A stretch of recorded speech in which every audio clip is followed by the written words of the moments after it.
These are the notes that you take when you go to training, when you go to an event, when you are excited, when you have ideas and you're all gung ho, and then you take your notes. And then after the training, you go back to your business or to your organization or talk to your team. And now you are going to change the world and you have all these ideas. You're like, oh, yeah, I'm going to do this, I'm going to do that. You're inspired.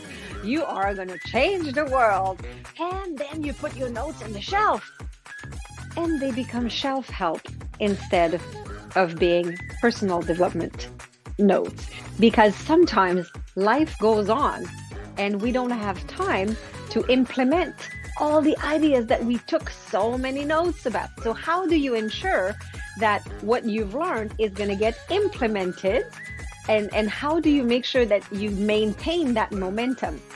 So the reason why I'm doing this vlog today is because I was just doing a post-event online. So every time I do a speaking engagement, I had one about 4 weeks ago. I always plan, and it's included in my fee, a 30 to 45 minute virtual meeting with all the attendees. And we review the concept that we've learned. We review the notes together. So there's a date that is scheduled for us to look at what have we learned, because we need to be able to measure success. So people that are paying me to come and train their staff, they need to know that somehow I made a difference. So here's a few ways that I get to do that. And so maybe it's going to give you a few ideas. First of all, in order to be able to measure, we need to have some units of measurement. So before I even start my conference, every time I step on stage, I always start with some sort of a poll or a survey, or I do it from their phone with a QR code or whatever it is.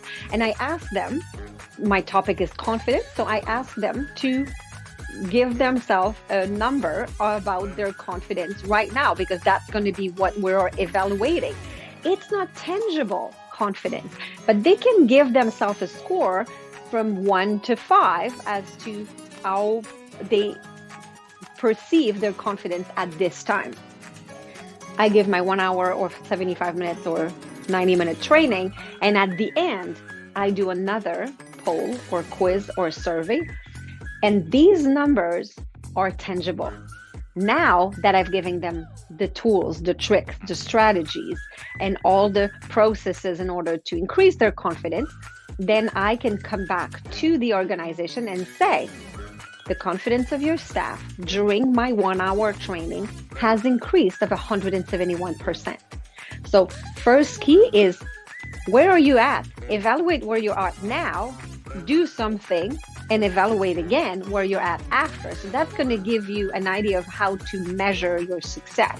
How do we keep the momentum now is schedule a date to figure out what you've learned during this 1 hour. Because after I leave the stage, everybody is like, we are the champion. And everybody's like feeling like Superman and Superwoman. But how do we maintain this is by making sure that there will be a time that is scheduled to review what we've learned. And during that meeting that I just had with this corporation, all the staff, we review the concept. And some people say, oh no, that's right, I totally forgot about that. I did not apply this at all, but I wanted to do that.